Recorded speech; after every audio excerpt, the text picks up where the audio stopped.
Hello everyone, I am Vrinda Badola and आज मैं फिर आपके लिए एक ऐसी वीडियो ले आई हूँ जहां पर हम मार्केट के इंपॉर्टेंट कंसेप्ट्स को बहुत ही सिंपल लैंग्वेज में समझेंगे। आज हम एक ऐसे कंसेप्ट की बात करने वाले हैं जिसे बहुत सारे लोग इग्नोर कर देते हैं, लेकिन जो लोग उसको समझ लेते हैं उन्हें डेफिनेटली अपनी ट्रेडिंग में एक एज मिल जाता है। चाहे आप इन्वेस्टर्स हो या आप ट्रेडर हो, ये कंसेप्ट आपके लिए इक्वली इंपॉर्टेंट है और मैं बात कर रही हूँ डिलीवरी परसेंटेज के बारे में।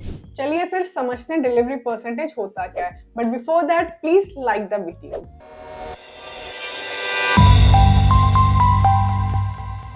डिलीवरी परसेंटेज दो वर्ड हैं, डिलीवरी एंड परसेंटेज।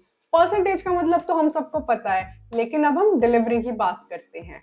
मार्केट में दो तरह के ट्रेड होते हैं, इंट्राडे एंड पोजिशनल। इंट्राडे यानी कि जब हम एक ही दिन स्टॉक खरीद के उसी दिन उसको सेल भी कर देते हैं, और पोजिशनल यानी कि जब हम आज एक स्टॉक खरीदते हैं लेकिन हम उसे 2-3 दिन या फिर जब तक हमारा टारगेट रीच नहीं हो जाता उसको होल्ड करते हैं और कैरी फॉरवर्ड करते हैं। उसका मतलब होता है पोजिशनल ट्रेडिंग। तो डिलीवरी परसेंटेज का मतलब ये होता है कि आज एक स्टॉक में कितनी जो ट्रेडिंग हुई है उसमें से कितना जो वॉल्यूम है वो डिलीवरी हुआ है, यानी कि लोगों ने कैरी फॉरवर्ड किया है। और ये है डिलीवरी परसेंटेज का फॉर्मूला जो आप अपनी स्क्रीन पर देख रहे हो। एग्जांपल के साथ बताऊं तो अगर मान लो किसी स्टॉक में आज 1 लाख शेयर्स की ट्रेडिंग हुई है और उनमें से 50,000 शेयर की डिलीवरी उठाई गई है, तो अकॉर्डिंग टू दिस फॉर्मूला उसका इस स्टॉक का डिलीवरी परसेंटेज बनेगा 50%। यानी कि आज इस स्टॉक में 50% ट्रेडर्स इंट्राडे थे और 50% ट्रेडर्स वो थे जिन्होंने आगे के लिए डिलीवरी उठाई है, जिनको लगता है कि ये स्टॉक आगे भी बढ़ सकता है।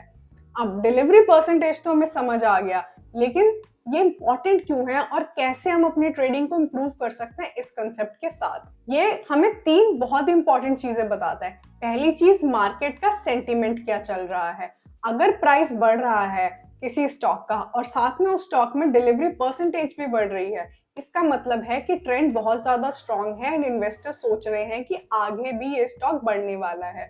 जहां पर बहुत ही ज्यादा डिलीवरी परसेंटेज आपको देखने को मिले, इसका मतलब ये होता है कि बिग इन्वेस्टर्स जैसे कि एफआई और डीआई बाइंग कर रहे हैं और उनका लॉन्ग विजन है इस स्टॉक के लिए। दूसरी चीज आपको पता लगती है कि कहां पर बाइंग और कहां पर सेलिंग हो रही है पर्टिकुलर पॉइंट्स पे। सिंपल आपको एक थंब रूल देती हूँ, अगर डिलीवरी परसेंटेज बढ़ रही है और प्राइस भी बढ़ रहा है मतलब बाइंग हो रही है, और डिलीवरी परसेंटेज बढ़ रही है लेकिन प्राइस गिर रहा है मतलब कि स्ट्रॉन्ग सेलिंग हो रही है।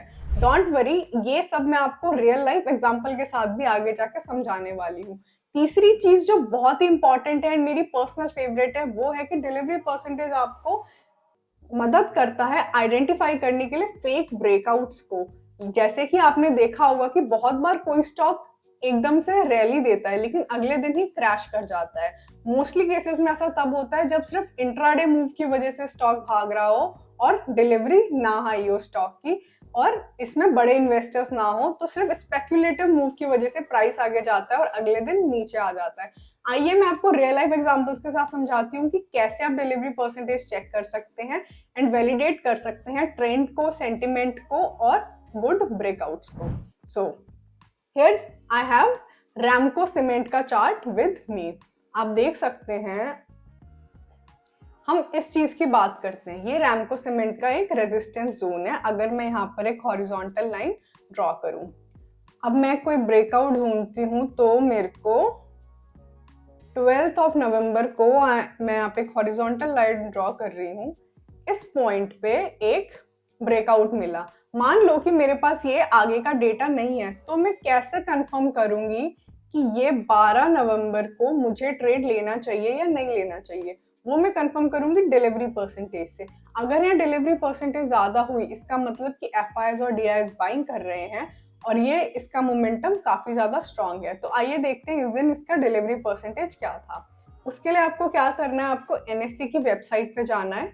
एनएससी की वेबसाइट पे जाने के बाद आपको रिसोर्सेस पे जाना है, डाउनलोड्स के नीचे हिस्टोरिकल रिपोर्ट्स में जाना है। यहाँ पर जाने के बाद जब आप पेज को स्क्रॉल डाउन करोगे तो ETFs लिखा होगा, उसके नीचे price, volume and delivery position archives लिखा होगा।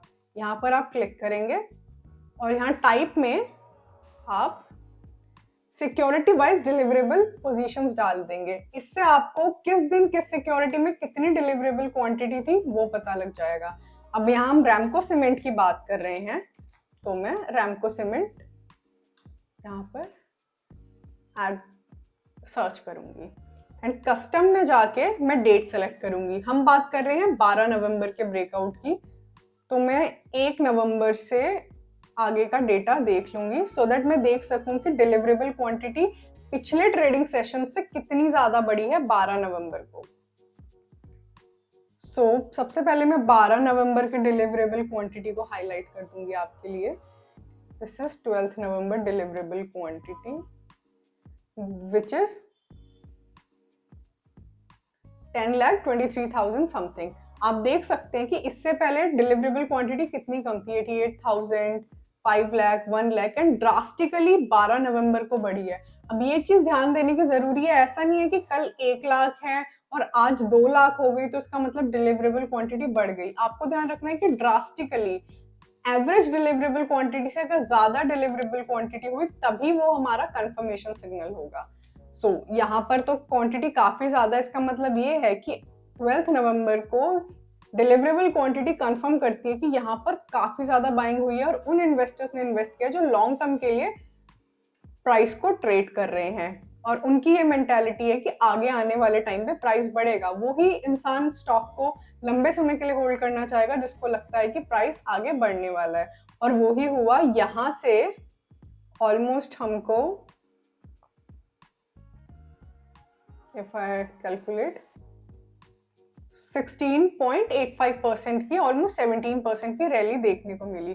अब आपने यहाँ पे ट्रेड ले लिया तो डिलीवरेबल क्वांटिटी की मदद से आप एक और चीज देख सकते हो कि क्या ये ट्रेड सस्टेनेबल है, आगे जाते हुए भी जो बाइंग हो रही है क्या वहां पे भी डिलीवरेबल क्वांटिटी बढ़ रही है। अब देखो अगेन यहाँ पर एक बाइंग हुई, इसके बाद हमें देखने को मिला कि 22 नवंबर को भी काफी अच्छी बाइंग देखने को मिली, where I am drawing this line. अब चेक करते हैं कि क्या 22 नवंबर को भी डिलीवरेबल क्वांटिटी बढ़ी है। So this is 22nd November and yes you can see कि यहाँ पर फिर डिलीवरेबल क्वांटिटी कम हो गई थी एंड अगेन 3 लाख, 4 लाख, सीधा 10 लाख हुई है। इसका मतलब यह है कि अगर आप इस ट्रेड में हो तो आपको कन्विक्शन मिल रहा है कि और ज्यादा बाइंग हो रही है, तो आप इस ट्रेड को आगे ट्रेंड कर सकते हैं, उसमें सस्टेन रह सकते हैं। अब एक और एग्जांपल की बात करेंगे जो कि है पॉलीकैब का, आपको दिखाऊंगी मैं, जहां पर आपको ये पता चलेगा कि डिलीवरी परसेंटेज आपको सपोर्ट एंड रेजिस्टेंस लेवल को भी वैलिडेट करने में हेल्प करता है। जैसे कि एग्जांपल के साथ समझते हैं, ये सपोर्ट लेवल है, हम सबको दिख रहा है कि एक सपोर्ट जोन है, ठीक है। अब यहाँ पर 18th नवंबर को सपोर्ट लिया, यहाँ पर आप देख सकते हैं कि एक कैंडल ड्रॉ हुई है रेड, इस रेड कैंडल के बाद 18th नवंबर को सपोर्ट लिया। तो क्या आपको यहाँ पे ट्रेड लेना चाहिए? हो सकता है कि आज इसने सपोर्ट लिया हो, कल ये नीचे चला जाए। तो इसको वैलिडेट करने के लिए हम कहाँ जाएंगे? दोबारा डिलीवरेबल परसेंटेज चेक करने के लिए कि क्या यहाँ पे डिलीवरी ज्यादा हुई है। अगर एबनॉर्मली ज्यादा हुई है तो इसका मतलब यहाँ हम ट्रेड बना सकते हैं, नहीं हुई तो नहीं बनाएंगे। लेट्स सी पॉलीकैब, यहाँ पर हम पॉलीकैब सर्च करेंगे। हमारा डेट थी 18th नवंबर, जो कि इस रेंज में हमें मिल जाएगी। तो 18th नवंबर को देखते हैं क्या हुआ। प्राइस अपने सपोर्ट जोन पे था एंड यू कैन सी कि 61,000 से ड्रास्टिकली 2,40,000 अब हमारी डिलीवरेबल क्वांटिटी बढ़ी है, जो कि बताती है कि इन्वेस्टर्स का कन्विक्शन है स्टॉक में और वो लोग डिलीवरी उठा रहे हैं। अब एक फेक आउट की भी मैं बात करने वाली हूँ कि कैसे आप फेक आउट को स्पॉट कर सकते हैं। ये इंडस स्टार है, यू कैन सी ये लास्ट रेजिस्टेंस लेवल है, और यहाँ पर ये जो ग्रीन कैंडल है, यहाँ पर स्टॉक ने ब्रेकआउट दिया। बहुत सारे ऐसे लोग होंगे जिन्होंने यहाँ पर पोजीशन बनाई होगी एंड जस्टिफाई भी कर रहा है, लास्ट रेजिस्टेंस के ऊपर क्लोजिंग दी है। लेकिन एक और फिल्टर लगाने के लिए कंफर्मेशन का हम लोग चेक करेंगे कि सच में यहाँ पे ड्रास्टिकली डिलीवरी परसेंटेज बढ़ा था, डिलीवरी क्वांटिटी बढ़ी थी, क्योंकि ऑफ कोर्स ये अपने ऑल टाइम हाई का ब्रेकआउट है और यहाँ तो एबनॉर्मली हाई डिलीवरेबल क्वांटिटी होनी चाहिए ये वैलिडेट करने के लिए कि ये ब्रेकआउट रियल है। लेट्स सी क्या हुआ था। यहाँ पर हम इंडस स्टार लिखेंगे and what's the price what's the date, 30th August. तो हम लोग कस्टम डेट में जाके अगस्त पे जाएंगे, 15th अगस्त से ले लेती हूँ मैं, and will go to 30th August. Here is the data. अब आप यहाँ पर देखें, इससे पहले कितना था, यहाँ पर था 98 lakhs और उसके बाद हुआ 1 करोड़। डेफिनेटली यहाँ पर डिलीवरी क्वांटिटी बढ़ी है, लेकिन ड्रास्टिकली नहीं बढ़ी है। इस चीज का हमें ध्यान रखना, इट इज वेरी सब्जेक्टिव। अगर यहाँ पे 10 CR होता देन ऑफ कोर्स ये वैलिड होता, लेकिन यहाँ पे बहुत ही कम डिलीवरेबल क्वांटिटी बढ़ी है, जिसका मतलब है कि अनसर्टेनिटी है। और वो ही हुआ, बिकॉज ड्रास्टिकली डिलीवरी क्वांटिटी नहीं बढ़ी, ज्यादा लोग ट्रेड को कैरी फॉरवर्ड नहीं कर रहे हैं, इसलिए उसके अगले ही दिन आप देख सकते हैं कि इस ट्रेड में ऑलमोस्ट अपने हाई से 31% का फॉल आया। That's why this concept is very important. ये आपको हेल्प करता है fake outs and real breakouts में डिस्टिंग्विश करने में।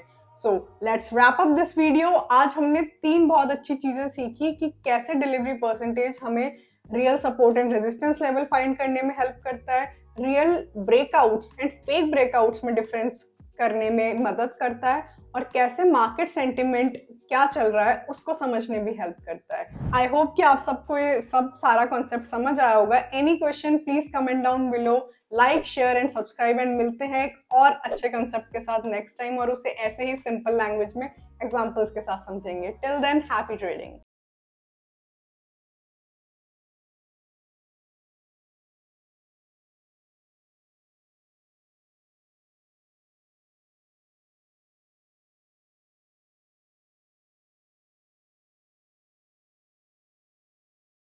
Investment in securities market are subject to market risks. Read all the related documents carefully before investing. Please read the risk disclosure documents carefully before investing in equity shares, derivatives, mutual fund, and or other instruments traded on the stock exchanges.